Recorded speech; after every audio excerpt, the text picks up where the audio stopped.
Dans cet épisode, nous allons voir le showdown du Capital Clash GT. Nous avons dans le coin gauche le codex Thousand Suns aidé par celui des Chaos Demons. Et dans le coin droit, le codex League of Votann. Dans cette liste Thousand Suns, déjà nous sommes en culte de la duplicité pour ce qui est de la Légion, et nous sommes dans un détachement bataillon. Au niveau des QG, nous avons Ahriman, avec en pouvoir psychique Glamour of Tzeentch, Présage et Weaver of Fate, bien sûr il est sur son disque, et c'est notre seigneur de guerre. Nous retrouvons ensuite un Exalted Sorcerer avec en pouvoir psychique Gaze of Hate et Tzeentch Firestorm. Exceptionnellement, pour une fois, nous n'aurons pas la fameuse relique, l'Athenean Scroll, mais nous aurons la relique Eglegen Orrery. Il est sur son disque de Tzeentch, il a l'amélioration Reati. Ensuite nous retrouvons, comme d'habitude dans le trio, l'Infernal Master avec Compact Infernal, Capering Imps et Malefic Maelstrom, et en pouvoir psychique Empiric Guidance. Du côté des troupes, nous retrouvons 4 unités de rubrique Marines, tous ayant l'icône de flamme. Pour ce qui est des équipements, le Sorcerer a toujours son Warp Flame Pistol. Pour ce qui est des pouvoirs psychiques, je vais vous les détailler un par un. On a 2 unités sur les 4 avec la Doombolt, ensuite nous avons une unité avec Temporal Surge, et la dernière avec Cacodemonic Curse. Du côté des élites, nous retrouvons un Chaos Contemptor Dreadnought. Et vous verrez, nous avons quelques petites combinaisons, notamment avec l'Oglogen Orrery. Bien entendu, il est équipé de 2 Twin Volkite Culverin.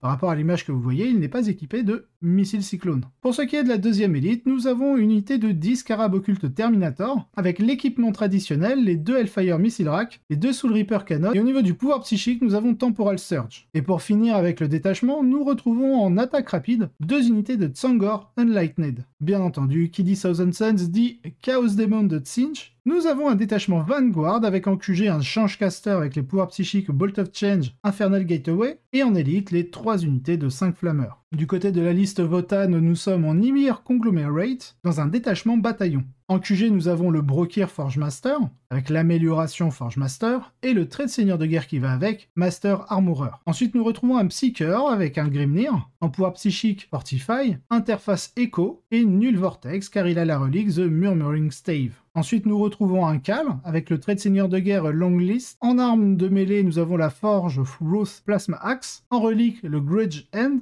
C'est le seigneur de guerre et il a son équipement Teleport Crest. Du côté des troupes, nous retrouvons 3 unités de 10 Earthsking Warrior. Au niveau des équipements, nous avons 2 unités de 10 équipées avec leurs armes bolters, ils ont le Medipack et le scanner. Quant à la dernière unité, ils sont tous en Ion Blaster, avec bien sûr le Medipack et le scanner. En élite, nous avons 2 unités de Chtonian Berserk avec les Concussion Maul.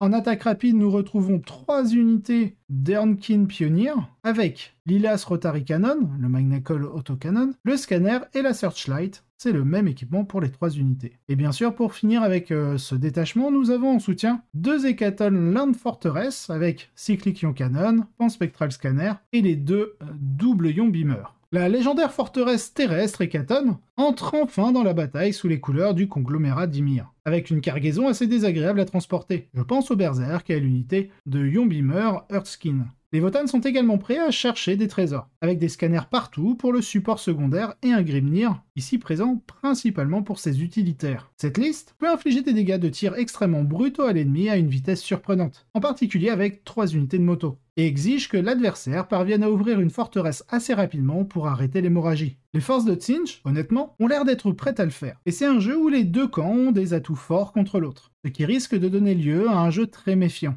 Les Votann sont très bons pour balayer les unités de rubrique, car ils ont tous un tas de dégâts 2, mais cette dépendance aux dégâts 2 signifie qu'il est beaucoup plus difficile d'éliminer les Terminators à distance, car avec le stratagème Unwearing Phalanx, ils peuvent réduire les dégâts de 1, en plus de n'avoir que des PA moyennes. Cela ralentira considérablement l'hémorragie. Les Berserk, cependant, sont exactement le genre d'unité que vous voulez lancer sur les Terminators, seulement s'ils peuvent les atteindre. Ils ont le nombre nécessaire pour prendre la moitié ou plus de l'escouade en un seul coup, laissant les Thousand Suns décontenancés. Et parce que la sentence ancestrale et l'infusion de Cybersteam existent, si une opportunité se présente de lancer les 2 unités sur les Terminators en même temps, le bloc entier peut s'effondrer. Les y amener est bien sûr le défi, car l'avantage de la liste Tzeentch est qu'elle est beaucoup plus capable de tuer une forteresse terrestre rapidement que la plupart des armées. Il ne s'appuie pas sur de gros calibres, qui peuvent être neutralisés avec Master Armored, il ne s'appuie pas non plus sur des relances de blessures que l'armure Void éteindra. À la place, ils ont un volume élevé de pénétration d'armure à -2 et de force 5, les Terminators via le Malefic Maelstrom, parfait pour carboniser progressivement l'armure du tank Votann. Et les nombreuses blessures mortelles qu'ils peuvent générer en phase psychique aident énormément énormément. C'est un peu dommage qu'il n'y ait pas de Psyker avec Flamme Infernale pour les Flammeurs. Mais le simple fait que les Terminators existent en tant qu'unité capable de gagner de manière plausible un match de tir contre une forteresse doit faire réfléchir les Votann. Les fortes capacités d'attrition de Tzeentch aident aussi contre les nombres relativement bas dans l'armée Votann. Chaque nain mort compte. Les deux camps ont des outils pour gérer l'armée de l'autre. Alors comment la mission et les secondaires influencent-ils les choses? Je pencherai probablement en faveur des Votann pour la mission.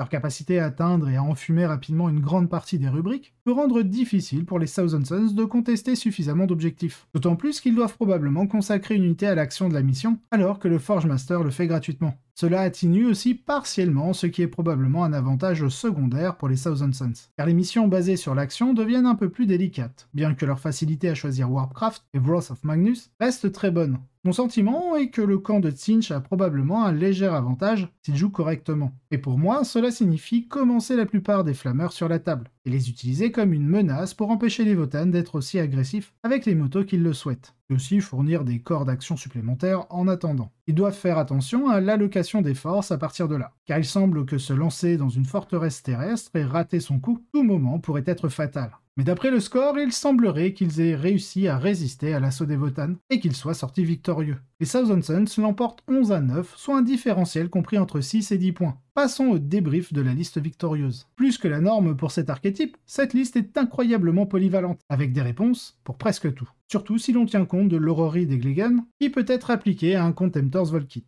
et suffisamment d'unités pour encaisser quelques coups. Je n'ai pas beaucoup d'autres idées que celle-là, c'est une machine à tuer finement réglée avec très peu de faiblesse. Petite liste bonus. Arrivant à la première place du tournoi Twisted GT, nous avons une liste Inari. Dans cette liste Inari, nous commençons déjà avec un détachement bataillon. En QG, nous retrouvons un Farseer avec en pouvoir psychique Fateful Divergence et Ancestor Grace. En trait de seigneur de guerre, nous avons Ambush of Blades et c'est notre seigneur de guerre. Ensuite, nous avons un Shadowseer avec Gaze of Inead ainsi que le Mirror of Mind. Et enfin, qui dit liste Inari, en troisième QG, nous retrouvons l'Incarne. Du côté des troupes, nous avons 3 unités de 5 Rangers avec leurs équipements basiques. Ensuite, nous retrouvons 3 unités de joueurs Harlequins, 2 unités de 10 avec une caresse, un embrace et 6 kiss. Pour ce qui est de la dernière unité, nous avons une unité de 9 joueurs avec aussi une caresse, un embrace et 6 kiss. En élite, nous retrouvons une unité de 5 Calling Banshee avec sur l'exarque le Crown Scream en tant que petite relique, le Mirror Sword et le Piercing Strike. Ensuite, nous avons une unité de 5 Scorpions avec sur l'exarque, très classique aussi, la Beating Blade et le Crushing Blow. Pour finir avec les unités d'élite, nous avons 2 unités de Warlock Skyrunner. Le premier où nous avons un seul Warlock Skyrunner, donc qui gagne le mot-clé personnage et coûte un peu plus cher, où nous avons en pouvoir psychique Unbolden et Horrify. Pour ce qui est de la deuxième unité, là cette fois-ci nous avons une unité entière de 3 Warlock Skyrunner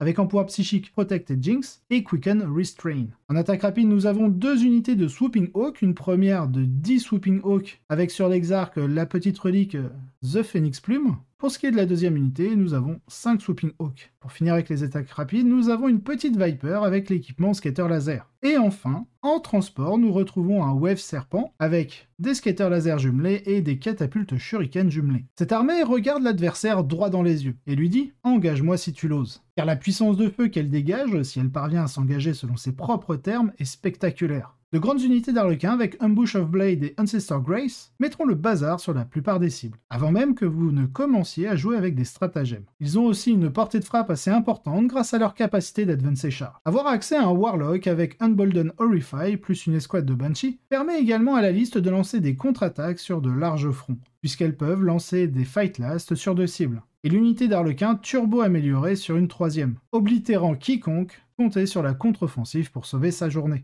Même si l'adversaire essaie de jouer avec prudence, il sera constamment un faux pas de la destruction, de la menace imminente d'un Incarne téléporté apparaissant au milieu de l'armée, dispersant des mortels et des attaques à l'épée partout. Puis, zappant sur les scorpions, supprimant une unité traînante à l'autre bout du plateau est bien réel. Et si l'adversaire essaie de ne pas jouer? Eh bien les rangers s'emparent rapidement des objectifs et les Swooping Hawk accentuent la douleur de sorte qu'à chaque tour, ils ont moins de jouets avec lesquels jouer. Cette liste est donc un cauchemar à affronter, mais elle demande aussi beaucoup de finesse, car elle a quelques lacunes dans ses capacités. Elle n'est pas très douée pour éliminer les avions ennemis, à moins qu'ils ne se mettent eux-mêmes en danger, et contre certaines armées de Chaos Space Marine qui peuvent punir en mêlée à grande échelle par le biais de l'armée de Fight First, avec les Emperor Children, ou de Fight and Death, avec les Creation of Bill. Elle doit jouer avec une extrême prudence. L'événement ne permettait pas non plus d'accéder aux factions secondaires pour les Inari avec n'importe quelle unité d'Arlequin, ce qui signifie que chaque point devait être jalousement disputé. Tout cela fait de cette victoire une victoire impressionnante pour Clément Tournade, après un match à couteau tiré contre les Nécrons en finale, que vous pouvez regarder sur la chaîne YouTube de Twisted Dice. Vous pourrez retrouver le lien dans l'article qui se trouve en description. Passons au best of the rest des deux tournois. Pour ce qui est du Capital Clash GT, en deuxième place nous avons François Lalonde avec ses League of Woden, que nous avons vu dans le Shodan. Troisième place, Devin Swan en Nécron, en éternel expansionniste. Quatrième place, Maxime Rampen avec ses Thousand Sons alliés aux démons en culte de la duplicité. Cinquième place, Chris Haynes